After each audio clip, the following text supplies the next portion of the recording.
You're listening to episode number 40 of the Keto Diet Podcast. Today we're chatting about how to keep your health as a priority, alternatives to the fear and guilt that comes when you fall off the wagon, and how to deal with the fear of missing out. So stay tuned. Hey, I'm Leanne from HealthfulPursuit.com, and this is the Keto Diet Podcast, where we're busting through the restrictive mentality of a traditional ketogenic diet to uncover the life you crave. What's keto? Keto is a low-carb, high-fat diet where we're switching from a sugar-burning state to becoming fat-burning machines. All listeners of the podcast receive a free 7-day keto meal plan, complete with a shopping list and everything you need to chow down on keto for 7 whole days.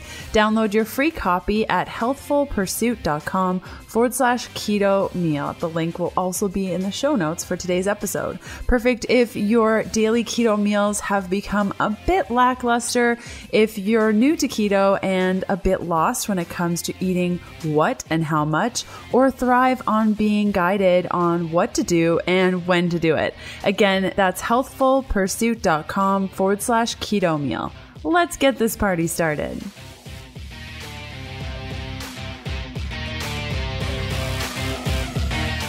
Hey guys, happy Sunday. The show notes and full transcript for today's episode can be found at healthfulpursuit.com/podcast/E40.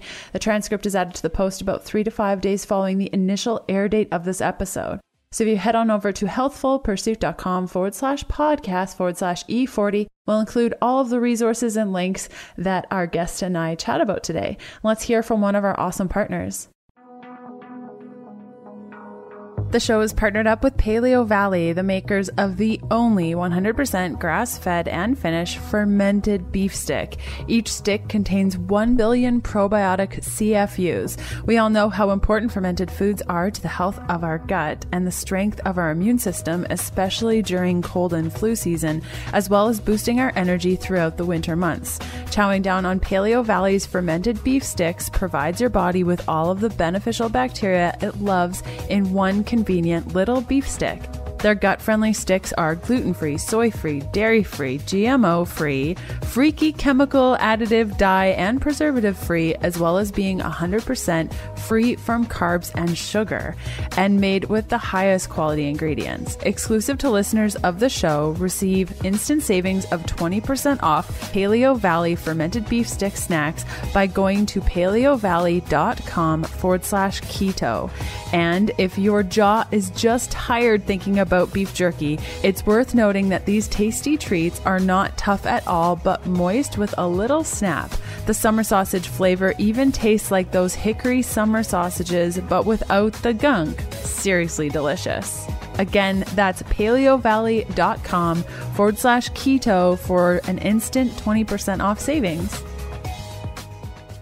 If you have an idea for a podcast episode or want to submit praise over and above the review, which you can leave by going to healthfulpursuit.com/review, you can reach me at info@ketodietpodcast.com. I just have one quick announcement, and that is if you haven't already reviewed the podcast, please do so. You can head on over to healthfulpursuit.com/review, or just head on over to the player that you use to listen to the podcast and give us a little rating and share your experience about the show. Our guest today, her name is Kara Halderman, and she's a nutrition therapy practitioner, podcaster, and advocate for optimal nutrition.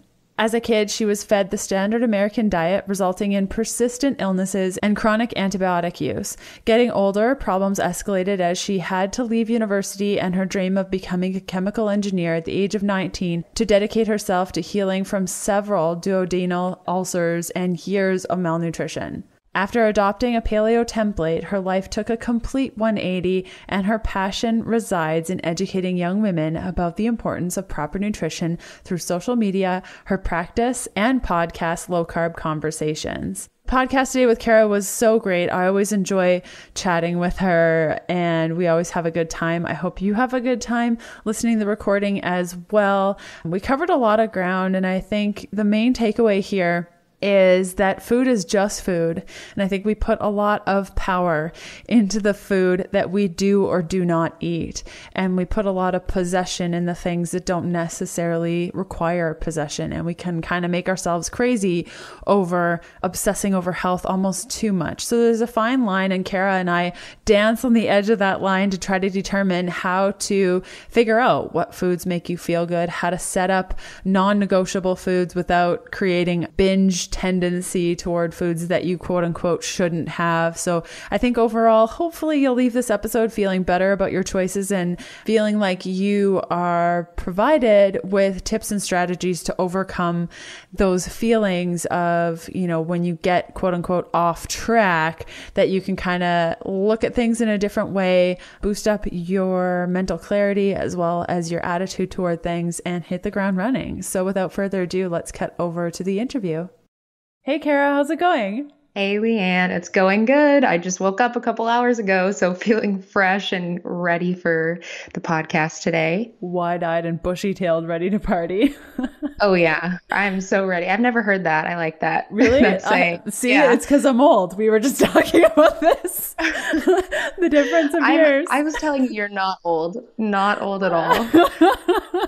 That's amazing. I don't know. I think it's supposed to be bright-eyed and bushy-tailed, but I changed it to wide-eyed because I don't know. I think it's better. I say it all the time. It reminds me of a little squirrel. In fact, there was a squirrel hiding in our garage the other day. He had set up camp in our little garage, and I saved his life because I put him outside. No way. Yeah, I had to wear gloves because I was afraid he'd bite me and then I'd get rabies or something. But no, he didn't look like he had rabies. But yeah, I saved him. He was all wide-eyed and bushy-tailed, ready for the day. And I was like, dude, you can't live in here. You need to go find your family. He was really cute. Poor squirrel. Yeah, dude, know, right? You can't live in here. But okay, I get it now. That's where the saying comes from. Yeah, it's got to be squirrels because they're always ready to go in the morning. I don't know. I see that. For listeners that may not be familiar with your work, why don't you start off by telling us a little bit about yourself? Sure. Hi, I am Kara Halderman. I am a 22-year-old girl that lives in Dallas, Texas.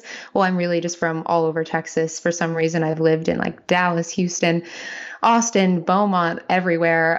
Pretty much, I'm a nutritional therapy practitioner as well. I just graduated in June, this early June, and that was a really exciting moment for me. So I'm also a podcaster. I do have a podcast called Low-Carb Conversations, and all of this is so new to me, and it's so exciting because I'm finally achieving all the things that I wanted to do for so long. I got into all of this because I'd really not been very well for the majority of my life.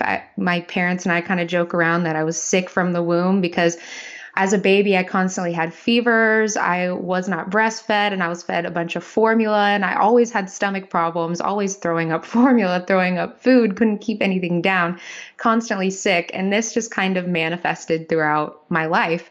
In high school, I had chronic sinus infections, mono. I was just tired all the time, and I really couldn't hang out with my friends as much as I wanted to. And this even got worse in college. In college, I spent most of my time in my dorm room watching Netflix, sleeping while my friends were out, partying, having a good time. And I was not, just because I was exhausted all the time. But I also didn't eat very well. I ate standard American diet, your typical teenage foods, ramen, sweets, soda. I was a Coca-Cola addict. I think I would drink 3 or 4 bottles a day.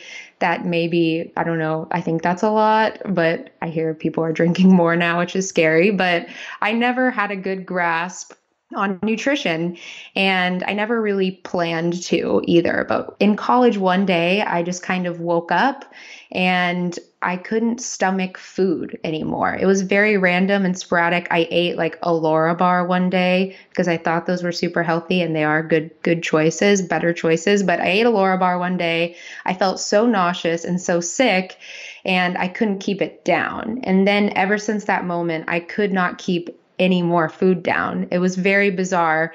And got to the point where I lost like 30 pounds. I was sickly looking and I couldn't take care of myself.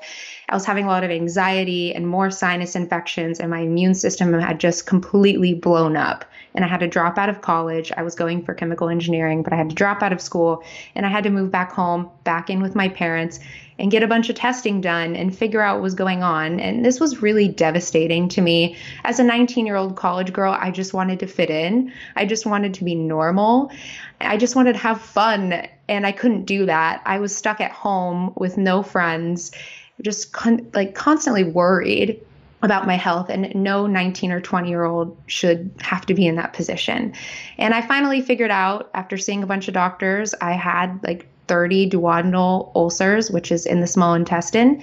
And that kind of changed my life. I didn't know how that got there. My doctors told me, well, you may or may not have celiac, you may or may not have H. pylori, and you may just have a bunch of stomach acid. So here, take this Nexium, these acid blockers, and you'll be good to go. And I did that. Everything was a lot worse. And I just kept wondering, what's going on? Why are these drugs not working for me? And one day I was Googling and stumbled across the paleo diet and actually came across Danielle Walker's Against All Grain blog, and she had ulcerative colitis. So I was so fascinated by what she was doing, and I decided to take it on. And within a couple days, I had no more stomach pain. I just felt a lot more energized, and I could eat a lot more foods, because for a while I was eating lentil soup from a can for 6 months straight, because that's all I could stomach. And it was not a good life to live, let me tell you. So then the ball just kind of rolled from there. I started healing, and it took me about a year to really heal my gut. I started seeing a lot more natural practitioners, like applied kinesiology practitioners in the chiropractic realm. They really helped me, and naturopathic doctors. And then I just became obsessed basically with health and nutrition. And I knew that this was something I had to do with my life. And I'm still dealing with a lot of health things to this day, because when you have 20 years of really just treating your body poorly and not feeding it the way that it should be for the first 20 years of your life, you're still going to have a lot of work to do. But I've come such a long way. I've learned so much, and I'm really grateful for this experience. Wow. I had no idea that this was thank you so much for sharing your story. I mean, we've chatted for, I don't know, maybe the last year, and we got to meet on the book tour in real life, and that was so cool, but I didn't know that that was your experience. So thanks so much for You're welcome. Sharing that. Okay, so you've gone from what you would consider to be pretty sick to now being really passionate about health and trying to do your body right. How do you handle, and this is really what we wanted to talk about today, how do you handle staying quote unquote committed when your health is on the line? Like, that if you have certain things, you're going to feel progressively worse quite quickly. How do you manage that? Mm-hmm. Yeah, that is really difficult. And I feel like that is what a lot of people struggle with. And I have to be completely honest, I still struggle with it to this day, but I feel like I've gotten to a lot better place in my life. In the very beginning, my health truly was on the line. I could not keep food down. If I was not eating, then you can't live. So I had to get very serious and be like, okay, I'm buckling down here. I'm eating strict paleo because this is my health that's on the line. And I did that. But as I got better and as I started to improve, I started to quote unquote slip a little bit, because I realized, wow, my stomach is better. I can handle all these foods. So I strayed away from paleo. I started drinking a lot of alcohol again because I could tolerate it and I just wanted to fit in. So I started drinking a lot of alcohol and eating fast food again. Sometimes I would dabble in eating gluten again, even when I knew this was not right for my body. And it was really difficult. And being 22 years old, you do just want to fit in, but you do have to see the bigger picture and you have to get your why back in check. For some reason, we don't take action until something really bad happens to us. for some reason. I don't know. That's just why humans work. And that is what works for me for some reason. So like I said in the beginning, I had all these stomach problems. My life was on the line. I had to get back on track. And then I slipped. And like I said, I dabbled in a bunch of alcohol and fast food and gluten again. And then my health really started to slip again. I gained a whole bunch of weight back. My hormones were all over the place. My gut was a wreck. And I realized, wow, I did this again to myself by slipping up and giving in and just not holding my ground. I did this again. I created a sick person again. And I'm really just trying to not continue that cycle of giving in to society because I want to fit in, and then making myself sick again, because I'm really passionate about you don't have to trash your body to be cool. It's something I really want to get across to younger people and older women as well, but mainly the younger generation within their 20s to 30s. I just want them to know you don't have to trash your body with alcohol and fast food and giving in to pressures of being with your friends to be cool. And being healthy is cool. I don't know if that even answered the question, but I go off on tangents a lot. If you follow me on Instagram, I have a lot of tangents. I don't know if that answered the question, but that was just a rant. Yeah, totally. And I think, to reiterate, you're making your health a priority, but by seeing it as something that's important. And I think your point of, not wanting to fit in. So making choices based on experiences as opposed to what feels good in your body. I mean, I can think back to when I was first diagnosed with, it wasn't celiac disease. The doctor just said, you probably have celiac disease. You should probably stop eating gluten. And so I didn't want to get the test for it at the time. It was too expensive for me to do. I was a young kid still in high school and I was living on my own. And it just wasn't an option. And so when I'd go to work and people would be like, come on, just like have this sandwich and be part of the team. And what's wrong with you? And there was a lot of pressure also. And this fear of missing out, which now I know that is short for FOMO is what people say. The cool kids say FOMO.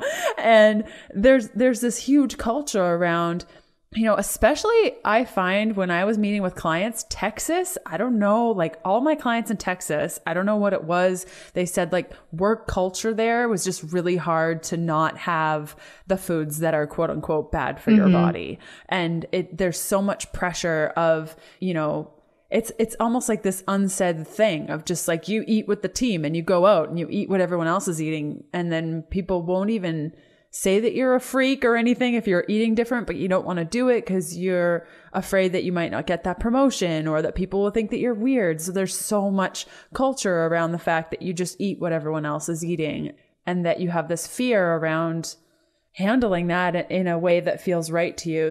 More on my interview with Kara Halderman after this message from one of our podcast partners.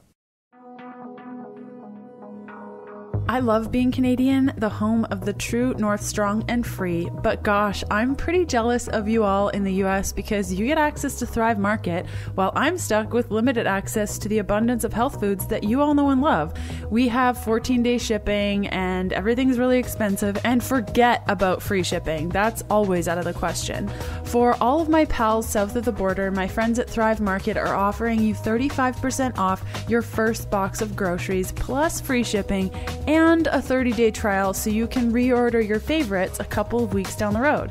Imagine spending only $9.95 as opposed to the $20.99 on raw cacao powder, or $15.65 as opposed to $24.99 on MCT oil if you go to a retail store. So on top of their everyday wholesale prices, the extra 35% off your first box of organic and non-GMO products plus free shipping is going to make a regular $100 grocery run into about a $50, maybe $75 Thrive Market order for the same amount of things. You can go to thrivemarket.com/HP to get your instant 35% off, and this offer will expire in a couple of weeks. So if you're on the fence about it, the time is now. Again, that's thrivemarket.com/HP to get your instant 35% off, and this offer is available to new Thrive Market customers only and people in the US. Wah wah. Tell us a little bit about the guilt and the negative feelings associated when, say, we're getting, back on track, and do these things hinder people from taking steps to do that? Right. So I do think the term getting back on track in itself could be beneficial to some people and can hurt some people. First of all, you need to establish what kind of person you are. Are you somebody that is going to be triggered by the term getting back on track? Meaning, does that make you feel guilty in some way? Does that make you feel like you've done something wrong?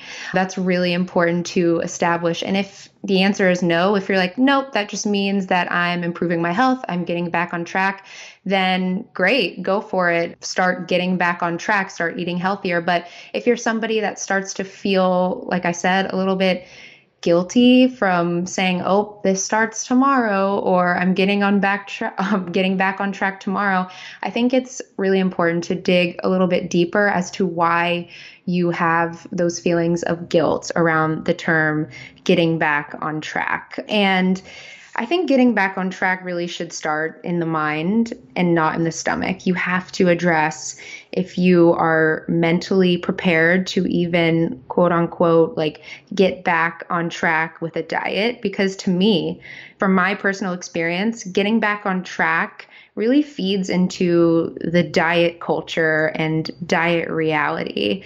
And that's all centered around fear. Unfortunately, they want you to be off track so you can buy their book, buy their workout programs, all of that. So that's why they kind of created these terms, get back on track with the keto diet, or get back on track with paleo or vegetarianism or veganism. But really, you just need to figure out what works for you. And for me, with all my health problems, I did develop a lot of disordered eating, and I did develop binge eating tendencies, and it was very triggering for me when I would tell myself that I need to get back on track, because I really just had these feelings of like no self-worth, that I was doing everything wrong, and that pretty much made me want to binge even more when I told myself that I need to get back on track. So I'd be like, oh, it starts tomorrow, so I'm going to eat everything right now. Everything that's in my pantry, I'm going to eat it right now. And that really was very destructive. So now I've just completely eliminated the track. There is no getting back on track for me. I just have a very detailed list of non-negotiables. And I think that's very important. So the non-negotiables for me are like, I don't eat gluten, I don't eat dairy, I don't eat fast foods, processed foods, and a lot of other things as well. And those are things that I pretty much will never give in to. And you have to make sure that you can actually never give in to those things, because for a lot of people, saying never is once again triggering. If you say, oh, I'm never going to do this, then you definitely want to give in and you want to do it. But for me, these were things that were necessary to my health, and I'm never going to give in to those things. So I have this really defined set of non-negotiables, but everything else to me is negotiable. So if I want to eat fruit every now and then, I have to check in with myself and address to myself, okay, why do I want to eat fruit? Is this a sugar craving? Am I feeling emotional for some reason? Because for me, sugar is also a little bit triggering, even from fruit. So I have to check in with myself a lot to make sure that I'm not doing this for not wrong reasons, but I'm not doing this from an emotional standpoint. And that has actually given me a lot more freedom. Instead of just defining myself to a certain track, saying, okay, I'm hopping back on track to being keto, that was very triggering, and it did not contribute to a healthy relationship with food for me. So I just eliminated the track, gave myself some really strict non-negotiables, and everything from there is really case dependent. That's awesome. And getting back on track can also be referred to as getting back on the wagon. And something that I noticed, especially when you feel like you're off the track or out of the wagon or whatever you want to say, is that a lot of people own their label. And what I mean by that is, when I had an eating disorder, I always labeled it as my eating disorder. Or you notice, like, if somebody has cancer, they'll say my cancer. And I think it really puts more power into something that it doesn't require. And so when you talk about, I always try, and some people might notice this in podcasts and YouTube videos when I'm making stuff, I never announce it as being mine. And I feel like that kind of takes the power out of it. Like I'll very rarely say my eating disorder, because then it puts too much power into it. And I notice that when people are quote unquote off track, or they've fallen off the wagon, they put a lot of possession into this experience, like my failure or my eating sucks, or they put too much power behind that by making it quote unquote theirs. And I'd love to ask you a question on like how you developed your non-negotiables. Like for me, my non-negotiables are strictly because when I eat them, they make me feel bad. Like dairy and gluten. Those are pretty much my only non-negotiables, because like what you said is, if I say, don't eat candy, oh girl, I'm gonna eat all the candy. Like I just can't, like I can't put that as a non-negotiable. But, where do you define the line between non-negotiable and just things that don't make you feel good? Or is that the same thing? So for me, my non-negotiables are things that I know are completely detrimental to my health. Like if I eat them, I will totally regret it. It is just really going to mess everything up for me. And that is for me, gluten, dairy, and really like refined sugary thing, like the refined sugar in soda and candy, like the corn syrups and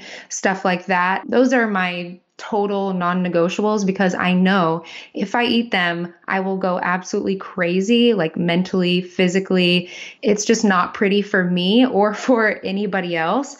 The rest, they really are just case dependent for me. So I don't put anything else really off limits unless I am having a really big health struggle. So I have to assess for myself, like, what is my health right now? What am I trying to achieve with my health?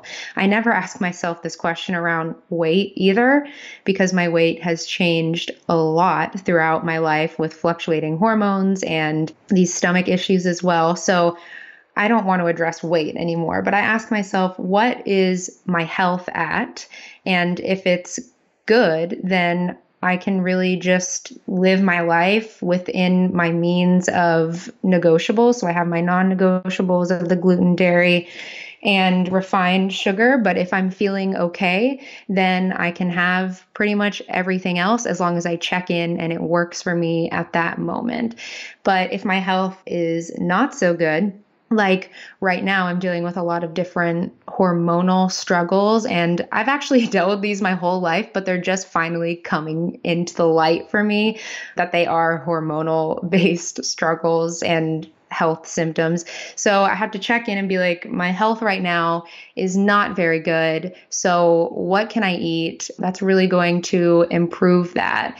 And I had to develop pretty much a new list of like temporarily off-limit foods. Like I'm following more of an AIP approach right now, just so I can really lower my inflammation. But I don't call myself AIP. Like you said about owning your like eating disorder, a lot of people also really own their diet and have a lot of attachment to the way that they're eating. And so I'm eating AIP right now, but I'm not going to say that I'm AIP, because like yesterday, pretty sure I ate some tomatoes and some peppers, and those are all nightshades. Mm-hmm. And I also went to like a baseball game yesterday, and I was hungry and I ate a turkey leg there, and it was the best option there.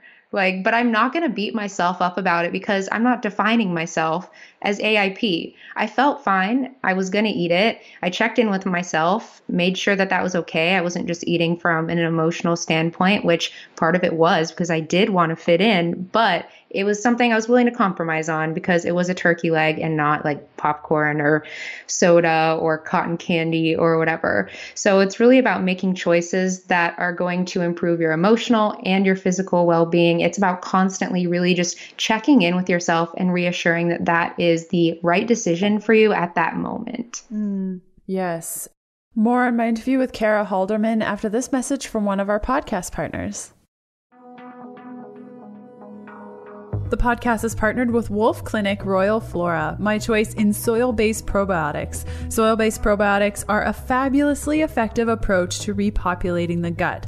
The soil-based organisms are cultured in decayed plant matter free from pesticides, chemicals, and toxins. Unlike conventional probiotics, which have a shortened shelf life, are vulnerable to stomach acid, weakened by processing methods, and less likely to reconstitute or colonize the GI tract to the level we need it, soil-based probiotics are alive and thriving, meaning they colonize along the entire GI tract, rapidly forming into the bacteria your body needs most as soon as it interacts with saliva. Soil-based probiotics from Wolf Clinic, called Royal Flora, is my choice in soil-based probiotic, and my gut has never felt less bloated. I'm not reacting to foods in the way that I used to. For example, spaghetti squash. I can eat it, no problem. It's great. US and Canadian listeners receive 20% off when you order from healthfulpursuit.com/gut.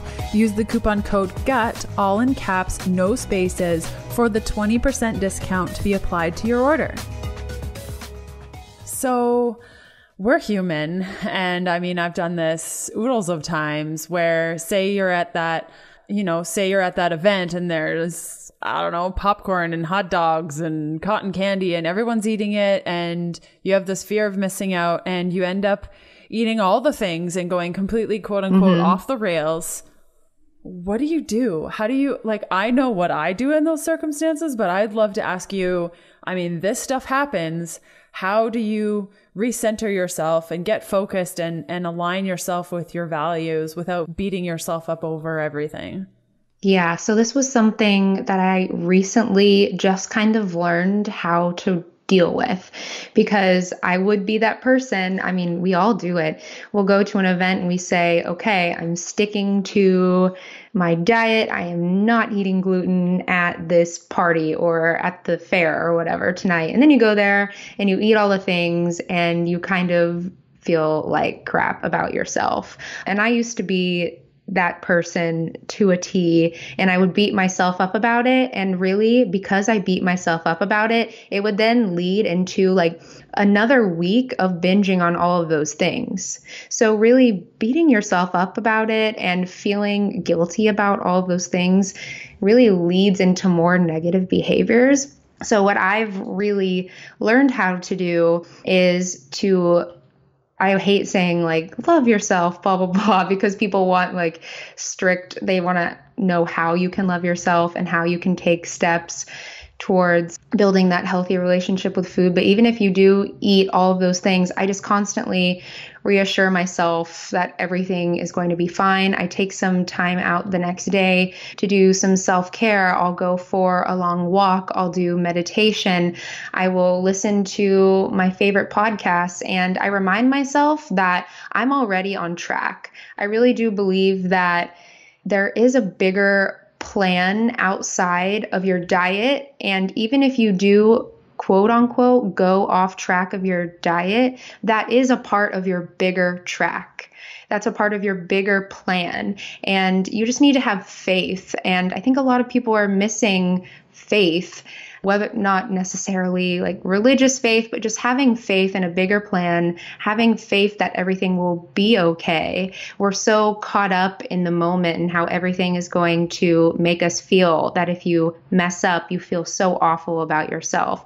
But I've really just learned how to have faith in the bigger picture of everything and know that this one day is not going to set me off for years and years down the road, that I will improve and I will get better. You just have to take little baby steps of taking care of yourself mentally and physically in order to get there, if that answered the question. Yeah, definitely. I think those little baby steps are so important. I'm the type of person we were chatting about before we started recording, where when I want to do something, I do it right away. And that's why when I found keto, I was keto the next day, no problem. And when I wanted to start a business, I quit my job and, I do these big things really quickly when I can. But something that's been quite humbling and also really frustrating is, our process of moving into an RV is not something you can just like, oh, tomorrow you're living in an RV. And it's the first time in a very long time where I haven't had full control over something to just be like, yeah, I'm doing that.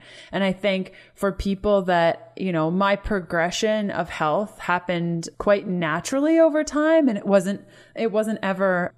a struggle, but it wasn't like this big project that I took on because I never knew the final destination. And I think that that's where my process was a lot different than other people of, if you're eating a standard American diet and you see this keto thing and it's whole food based and you're like, how do they even eat like that? Like how? Whereas with me, I never really knew where I was going, so I was just like, oh, this doesn't make me feel good. And okay, so now I'm sensitive to gluten and I have to remove that. But it was never this big picture of what I was going towards. So in a lot of ways, I was lucky that way. But I guess, all I'm really saying is that, if you have this final destination in mind of like, I want to eat whole food keto, I don't want to be eating this, cotton candy and popcorn, and I know how horrible they are for my body, it puts a lot of stress on us. Like, it does. So much stress and so much power in the food of, this food is bad, this food is good, when really it's a perception thing. It is. It's completely perception. And I actually had to give up the idea of a final destination. I'm very like A-type personality driven. I want to get my goals done when I have them. And we were talking about that earlier too. And I always have a final destination in mind. I very much so live in my head. And I think of like, oh my gosh, my life is going to be so amazing when all of these things happen. But really, in order to achieve day-to-day happiness and day-to-day happiness with food and with eating, I had to eliminate my final destination, meaning, okay, I'm going to weigh, like one day I'm going to weigh pounds. I'm going to be super healthy. I'm going to look this way. I'm going to be able to do CrossFit. Like these were my goals for myself for such a long time. And every single day I was trying to live up to these goals. I was trying to live as if I weighed pounds and did CrossFit. But the reality is I'm not pounds and I don't do CrossFit right now. And I can't do that. So you can't live your life as if you're already there. It is a process. You have to develop every single day. And for me, just letting go of those goals completely allowed me to really find myself and find my own views with food. I used to be very strict ketogenic. That's how I found a lot of your work, but your work was very freeing for me because nothing wrong with very strict ketogenic, but I counted like all of my carbohydrates like crazy. I did macro tracking. I lost a bunch of weight. And then from doing that, once I quote unquote fell off the wagon, or if I even ate like 25 grams of carbs, I felt so bad. I felt so guilty. And that's when I started watching your YouTube channels and you were just kind of like, don't worry about it. All of that stuff, like eat all of your vegetables, don't count. And this was a huge mindset shift for me. And this kind of circles back to just giving up my end result. And I did keto for the end result. I wanted to weigh a certain weight. I wanted to lift a certain amount of weight in the gym and all of that. And I just had to give that up so my body could actually find what foods that it wanted in order to heal. Yes, 100%. That was my ketogenic experience as well, of just just going crazy. Like, I'm so happy I checked myself before I completely wrecked myself. I don't even know what would happen if I was still doing what I was doing those first 6 months. Yeah, it was a hot mess. So you chat a lot about, I think you wrote a blog post, right, on the fear of missing out and kind of the detrimental effects of that. What are your tips to help negate that fear of missing out? Because, you're sitting at a ball game and everyone's eating all this stuff around you and you're like, oh, I think my experience would be better if I ate those things. Or at Christmas time and everyone's having all these things that don't make you feel good. How do you kind of get through the fear of missing out? Right. So that's hard. First of all, that's very hard. And I deal with that pretty much every single day. I did write a blog post about it, and it was talking about how it's pretty much asking like, is FOMO sabotaging your health goals? I really do believe that you can achieve this balance of loving yourself, but being realistic. And I think that really does come into play with the whole FOMO thing. You have to ground yourself and be practical, but you have to still love yourself in every single situation. So if loving yourself does mean eating that hot dog with your family in that moment, then you can do that. But you also have to put into context being realistic. Like, do you have celiac disease? Or are you sensitive to gluten? Okay, well then maybe that really is not the best decision for you. So you have to find that fine line balance between being airy-fairy and spiritual and loving yourself and being really realistic. Because if you have health goals, then really giving in is not going to help. And that's kind of what this blog post was about. But my tips are everyone says this, but you need to establish a strong why. It is so cliche, but you need to really dig deep within yourself and ask, like, what is being sick? What is being tired? What is being bloated or your joints aching or whatever? What is all of this preventing you from doing with your life? Like, if your health were to get worse, what would you regret missing out on? And the reality is not taking care of yourself now can lead to bigger FOMO in the future. So if you give in to FOMO, like the fear of missing out, and you eat that candy in the moment and you keep doing this, you'll get sicker and sicker. And then later on in life, you're going to probably miss out on a lot more things. So I established myself a strong why, like, why am I not eating these things? Why am I not eating my non-negotiable foods? And for me, it's so that I don't develop autoimmunity because it runs in my family, and that I don't pass on these traits to my children. And that's just something that I do not want to do. And I keep that in the back of my mind now when I'm making choices. Another thing is talk to your family and friends, or get new friends. It's very fine line there. But if you really do have these health goals, especially if they're not necessarily weight related goals, I don't have a problem with, like, if you do want to lose weight or anything, but really I want, especially when I see clients, I want their goals to be very health centered. Like, do you want to improve your energy? Do you want, like, I don't know, your hair to be thicker? Do you want better digestion? Like, actual health goals. So talk to your family about them, talk to your friends about your health goals, and ask them to support you. Or ask if, instead of going to that fast food restaurant or that chain restaurant for dinner, if you can pick the restaurant, or maybe just suggest some new activities that you can do with them, like going for a hike, going for a walk, going to yoga, anything that really fits your situation. And if they're not willing to support you when it comes to friends, honestly, I would just get new ones. That sounds really harsh, but I've had to do that because a lot of my friends in the past did not want to support me. They wanted to drink all the time and go get fast food. And even if I had my strong why and if I stood in my power, it was still just too hard to be around. So you do need to find people that support you. And with family, I know it can be a little bit more difficult, but I think if you genuinely talk to your family and you come from this place of, I need help, I need you guys are my family, they will support you. And then one of my last tips is start documenting your life. That sounds really weird. People tell you to get off social media when there's a lot of FOMO going on, the fear of missing out, because fear of missing out really can stem from social media, looking at what everybody is eating, what everyone is doing. And it's so triggering. It makes you think, wow, my life is so boring, so uninteresting. I should be doing all of these things and eating all of these things. But really, I found that when I eliminated social media completely, I still wasn't happy. So I just started documenting my life. I started posting recipes that I loved. I started Snapchatting my walks through the park, and I started a blog because I wanted to talk about everything that I was doing. And it sounds kind of weird, but by posting about your life, it kind of reminds you how awesome your life is. Like whenever I post a picture of the matcha latte or a coffee that I made. Like, I'm like, wow, that's really cool. This is really healthy. It's got all these awesome ingredients in it.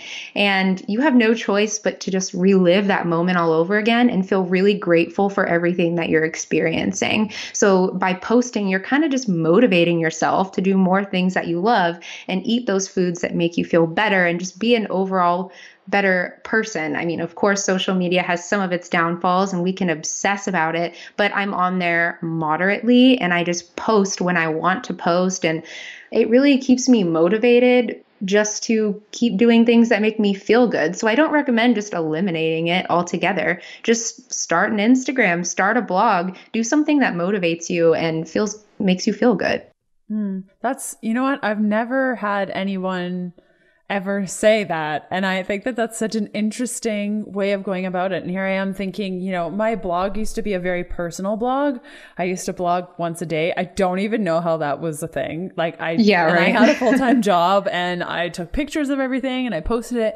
And what I noticed is as more people started following, I found it detrimental because I felt like people knew too much about me. And it just, but when I go back to those old posts, and I mean, there's some of my favorite things that still now, if I'm just, you know, I have one post where it documents all my hair changes over like 10 years. And it was like a birthday post. And I put up pictures of like every hairstyle I'd had in the last 10 years. And I still go back to that post and being like, wow, like that's so cool. And I still continue to change my hair almost every week. And so I think that there's a lot of power in that. And I think what I heard you saying is just kind of focusing on yourself. Like, you know, and using this as a tool to help yourself, not comparing yourself to others, not going on social media and saying, oh, well, I don't, you know, there's that thing that I do sometimes at 3 p.m. Not so much anymore, but I'll like go on social media and I'll look at all the, you know, better bloggers and better people that have better podcasts. And I'll just start beating myself up over it. And I'll just, you know, check out their podcasts and see that they're rated higher than me. And I just get in this funk of just being unhappy. And I think that's exactly what we don't want to do. But I love your idea of just highlighting almost like an online journal of just all these awesome things and really looking at your life. My husband, Kevin, he's really, really good at seeing life for what it is. And I'm the type of person that will find everything wrong with a situation and come up with like 50 things that could go wrong at any given point. And I obsess about it. And Kevin, you know, my question to Kevin is always, am I making this up? Like when I'm really upset about something and he's like, yeah, this isn't actually a thing. Like this isn't actually happening right now. And so it's just really nice if you have that support and you have a partner or a friend or a sister or a brother or somebody that can be your advocate. And I agree with you, Kara. Like there are people over time that have just naturally left my life because they just weren't supporting the life that I wanted to have. And I mean, it sounds so cold when you say that. And I know that when you said it too, you're like, oh, that sounds really horrible, but I mean, it's really not. Like, this is the life that you have. This is the only life that you have. So, yeah, exactly. Exactly. It does sound awful. And I still have this little piece inside of me that is a people pleaser and I don't want to hurt anyone's feelings. But the reality is, like, it's your life. It's not theirs. If somebody isn't making you happy, if somebody isn't actually supporting you through your life, it may be time to part ways. That's just what needs to be done sometimes. And you don't have to be rude about it. You don't have to be like, oh, well, you're not supporting me, so bye. Like kind of thing. You can just be like, hey, I'm really looking to improve my life in this way, in this X, Y, and Z way. Like, are you willing to support me? I would love for you to support me. I love you. I want you to be a part of my life. But if you're not willing to, I feel like I may need to step away from this relationship for a little bit, and that's okay. Like, thank you for being my friend for this long. Thank you for everything that you've done. Like, really thank that person because they were part of your life and they did contribute something to your life. So just really coming at everything from a more place of gratitude and not being upset about it. It's just time to thank that person and kind of move on. And maybe you guys will meet up later on when you see eye to eye and are ready to support each other again. Yes. So coming at it from a place of love is very big. And so let's, like, the last piece I think we should definitely chat about when it comes to like getting back on track and what that means and is self-sabotage. Yes.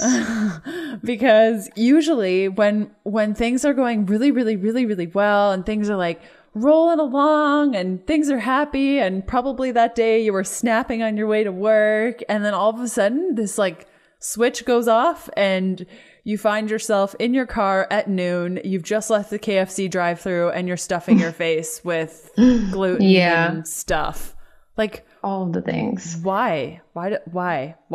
Yes, there's a lot of reasons, but it really all boils down to this. We all are running unconscious programs in our head at all times. And these self-sabotaging moments are moments of those unconscious programs replaying. And what I kind of mean by unconscious programs is we go along in our day-to-day lives, like making conscious decisions, but really everything that we do stems from unconscious programming. And that comes from like your parents, it comes from TV, it comes from music, it comes from everything that happened in your life. And this is going to sound a little bit woo-woo and weird, but I believe that it also comes from, there's unconscious programming that carries down from past generations, past ancestors, and it carries down to you. And you may not even be aware that you have all these unconscious programmings that are just sabotaging your health. So it's about kind of cleaning those unconscious programs and making the unconscious conscious to you. So doing meditation to kind of figure out what's going on in the back of your head is something that has really, really helped me. I'm just really getting into this right now. There is a really amazing book called Zero Limits by Joe Vitale. And it talks about this old Hawaiian method called Ho'oponopono, which it pretty much means to clean. And if you're into the woo-woo type of stuff, it's definitely a book for you. But it's been pretty life-changing for me. It's about acknowledging all the past programmings that may either be coming from you, your parents, or even your ancestors, and kind of being like, okay, I'm sorry for everything that they may have done.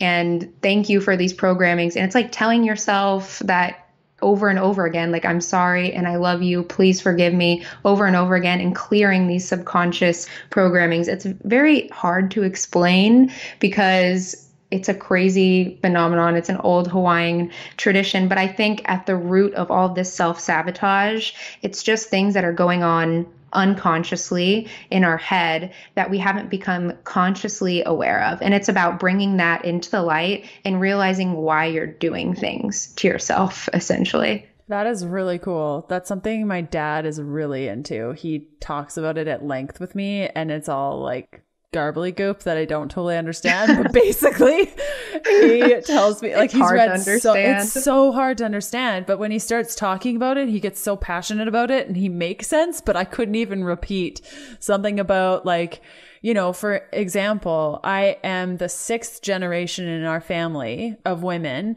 to have an eating disorder.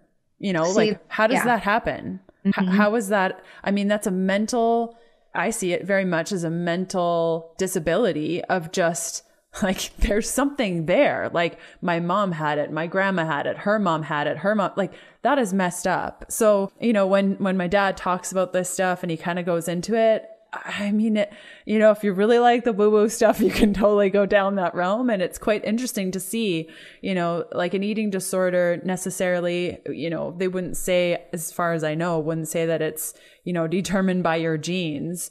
Yet how can a 6th generation of women in the same family have the same experience with just body dysmorphia and all of these things? So that's really interesting and something I don't totally understand, but that's cool. I'll definitely include a link in the show notes for that book. The book is amazing. And I just realized I remembered the term for like that passing down from generation to generation kind of stems from something called the collective unconscious, which is the unconscious minds of everyone. And that is how we're all connected. That sounds really weird and woo-woo, but every single person is connected because there's this collective unconscious that we all share.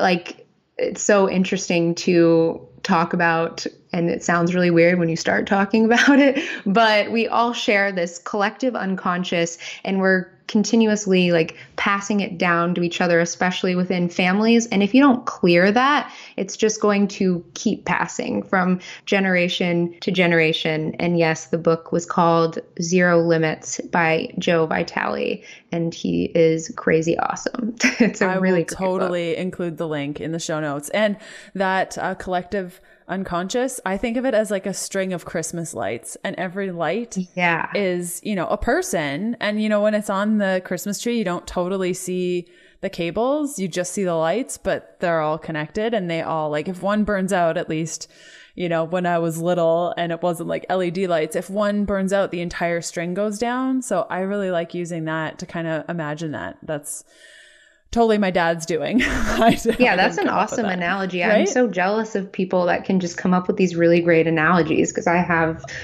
none, but that was a good one. Yeah, right? Totally. I love it. Well, thanks so much for coming on the show today. Where can people find more from you? Totally. You can find me on Instagram. I love Instagram stories right now for some reason, but you can find me at Kara_Boutit. So it's Kara_BOUTIT.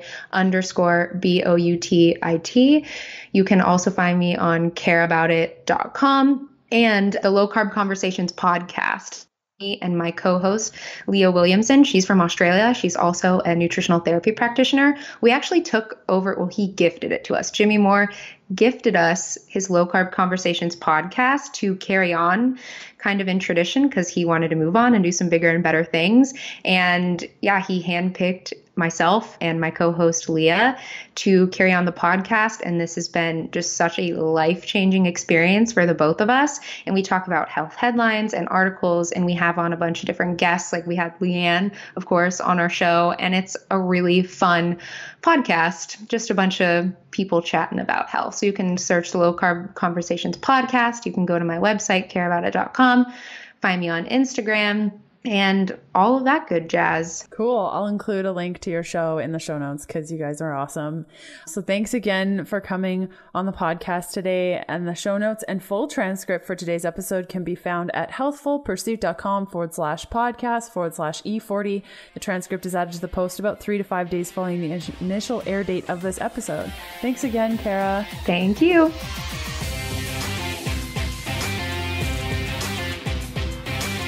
And that does it for another episode of the Keto Diet Podcast. Thanks for listening in. You can follow me on Instagram by searching Healthful Pursuit, where you'll find daily keto eats and other fun things. And check out all of my keto supportive programs, bundles, guides, and other cool things over at healthfulpursuit.com/shop. And I'll see you next Sunday. Bye.